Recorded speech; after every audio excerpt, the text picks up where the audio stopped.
Good morning, everyone. So, something came to my attention, and yeah, I'm back at my other daughter's for one more week. Oh, so much to do. And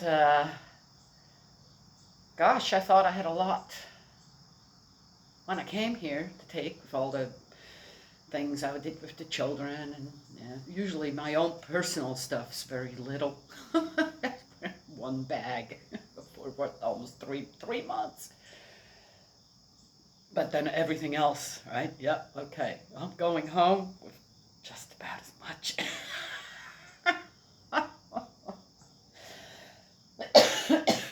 Again. Had such a great time here. Yeah, my grandson yesterday, while I was at my other daughter's house, the daughter here called, said, "Would you like to have the children for the night with you?" Yeah, the parents, a good time, right? Without the children, yes, okay. As of course I said yes, and we had a wonderful, wonderful evening, and the next day, then we went one of my few outings here to get them some shoes. And I had a great time in that store with the kids. My daughter, when we stood in line, I'm looking at the line, I'm going, oh, it's going to take forever. She said, finally she says, "I had enough of you guys. Just, here's the key. Go to the car." We were expelled from Kohl's. Well, anyway. And my grandson, then we went to a pet store and had a great time there. We found the squeaky toys. Oh, dear me. Thank God there weren't that many people in the store, but yeah, I have to try them all out, right? Even though they all make the same noise. Okay. Well, anyway, as we walked to the car, my grandson just grabbed me, and he says, "Closey, do you have to go? Do you have to leave?" I said, "Yeah, I've got to go back home." She says, "I'm going to miss you. I don't want you to leave." Yes? Oh my gosh. How do we experience God's love? Huh? In so many different ways, really, when it comes down to it. So something came to my attention on how in the Old Testament, in the New Testament, and I guess it's in the completed Testament too, on how one could use, right, the word secrecy, right, that only certain people are privy of the whole truth and all that, and on how God's been fighting Satan, this, that, and right away again, it's the whole thing that I saw, that I came across. It's like everything said, no, no, no, no, no, you're not going to pull me into that. I know all through my life, God's never kept anything hidden from me. Oh yeah, well, but you, is it? No, God's not like that. Secrecy was not developed by God. Secrecy started with Lucifer, Adam, and Eve. Yes? And what else came with that? Deceit. That's God. God's like that. Because with secrecy also comes that I'm being told one thing, and then later on I'll find out, oh, wait a second. What? Being deceived. No. It means that, as you gain more knowledge of this or that, then, the secrecy, you start to understand, really. Tell me. I want to know from anyone here that watches these videos, or anyone out in the world, which secret that you've ever kept and held and not told was good? I'd like to know.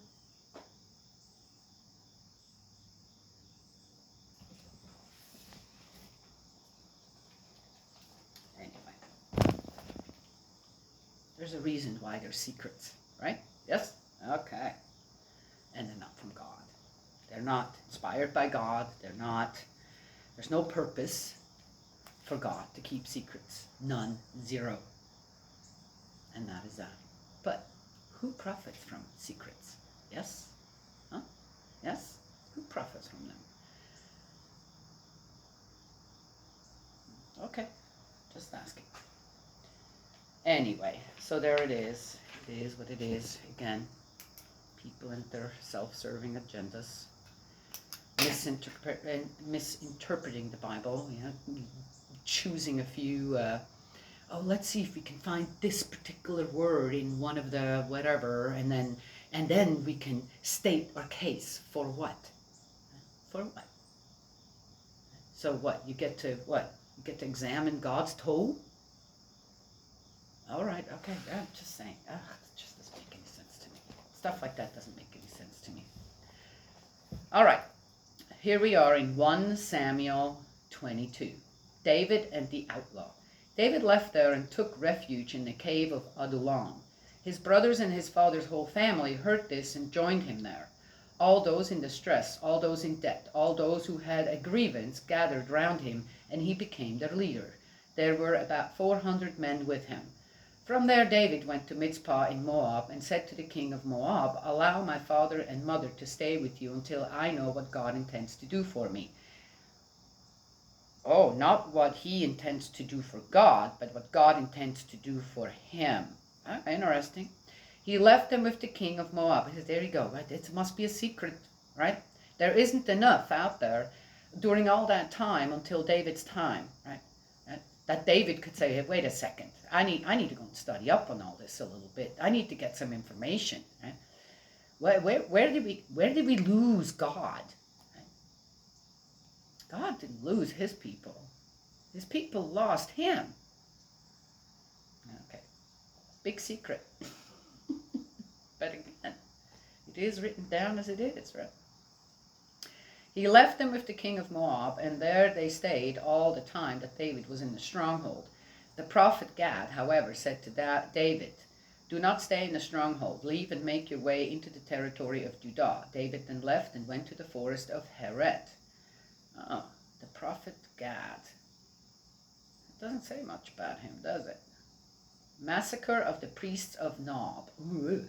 When Saul heard that David and the men with him had been discovered, Saul was at Gibeah, seated under the tamarisks on the high place, spear in hand, with all his staff standing round him.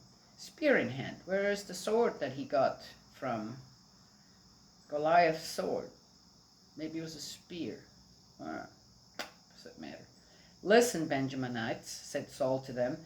"Is the son of Jesse going to give you all fields and vineyards and make all of you commanders of thousands and commanders of hundreds, that you all conspire against me? No one warned me when my son made a pact with the son of Jesse. None of you felt sorry for me or warned me when my son incited my servant to become my enemy as he is now." Oh. How does he know about the pact? People talk. Right, there you go. Oops, no more secrets. Oh, and where are they going? And what are they creating? And, oh, interesting. I have to talk about secrets to begin with. Then up spoke Doeg the Edomite, who was in command of Saul's staff. "I saw the son of Jesse coming to Nob, to Ahimelech, son of Ahitub." Oh, so he's the one, that servant who saw David there. I was wondering about that too. "That man consulted Yahweh on his behalf, gave him provisions and also the sword of Goliath the Philistine. The king then sent for the priest Ahimelech, son of Ahitub, and his whole family, the priests of Nob. They all came to the king. Saul said, "Now listen, son of Ahitub.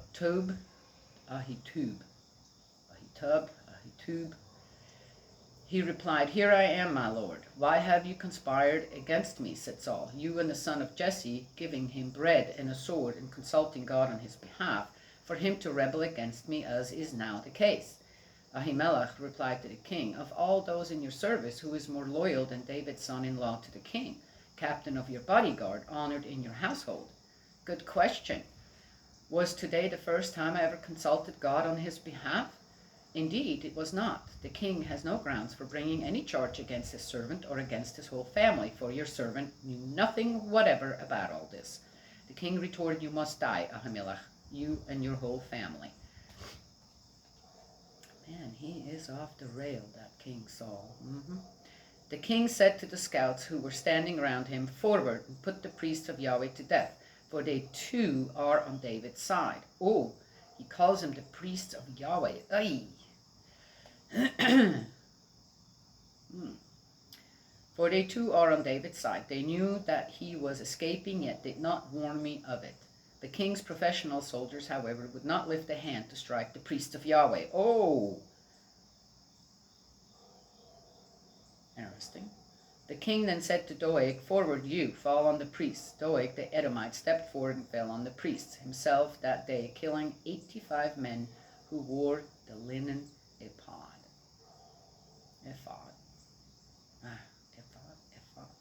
Now Nob, the town of the priests, Saul put to the sword, men and women, children and infants, cattle, donkeys and sheep.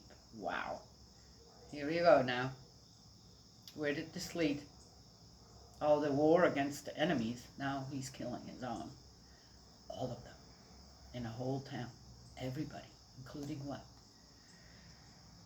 One son of Ahimelech, son of Ahitub, alone escaped. His name was Abiathar, and he fled away to join David. When Abiathar told David that Saul had slaughtered the priests of Yahweh, David said to Abiathar, I knew that day when Doeg the Edomite was there, that he would be sure to inform Saul. I am responsible for the death of all of your kinsmen. Stay with me, do not be afraid, for he who seeks your life seeks mine. Your life seeks mine. You will be safe with me.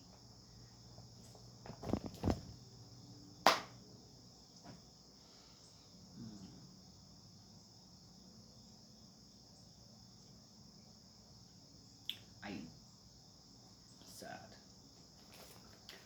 I don't.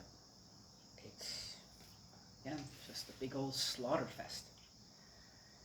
And again, who's talking to whom? It's all, again, right? Secret here, secret there, and then the secrets come out, and then the people who were kept in the dark feel deceived and don't know where anybody stands anymore, and what have we got going on here? What? War between whom, when it comes down to it? The people? Who's fighting? Who's actually fighting?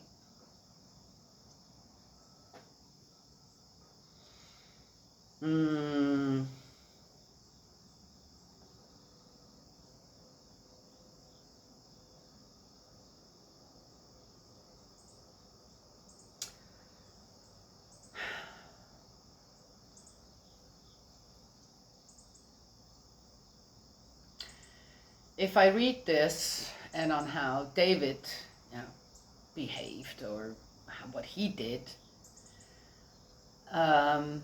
I wonder then, when it was Jesus' time, why did Jesus not run?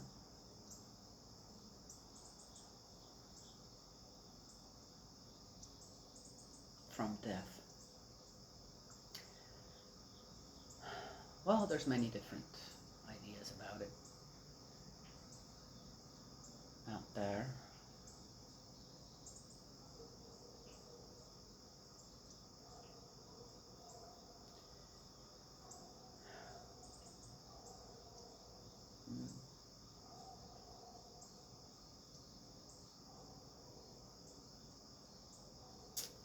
Seems to me that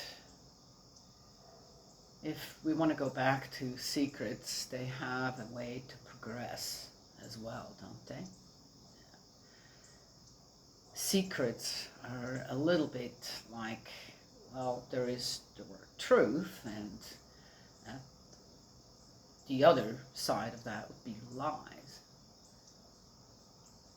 But in a way, right, what leads us away from truth and to lies?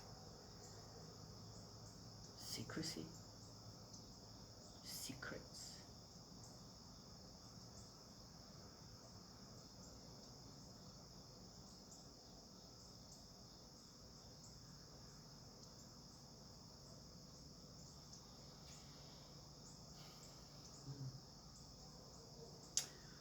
I know from my own life, and I can't speak for anyone else, that God is an open book.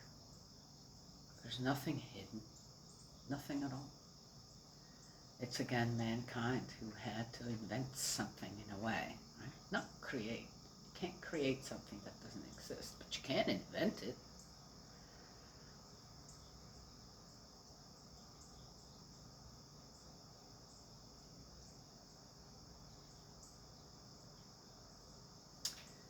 To, in a way, hide. Hide away from whom? Hide away what? That's what secrets are. Right? Well, anyway, and if all the secrets that are out there among people would come to light, would there be a willingness to work things out? Start anew? Or are we more like Saul? Says, I found out now.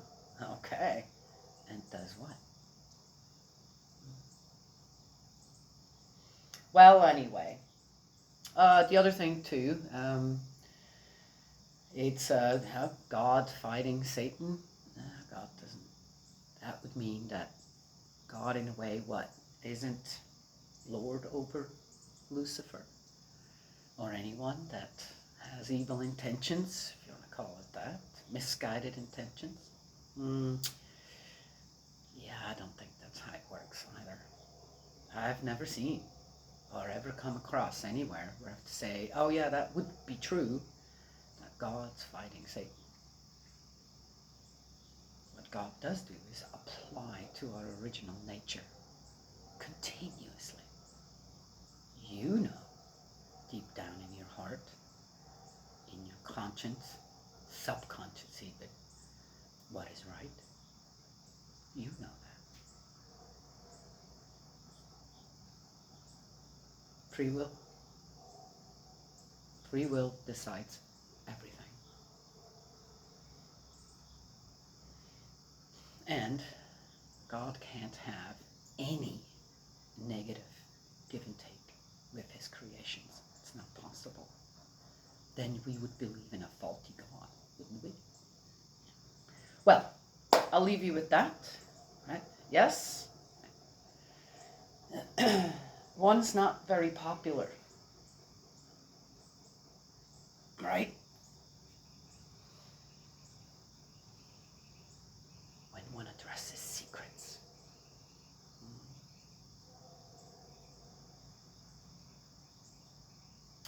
God's love and blessings always. May he protect you, and I will talk to you all another time.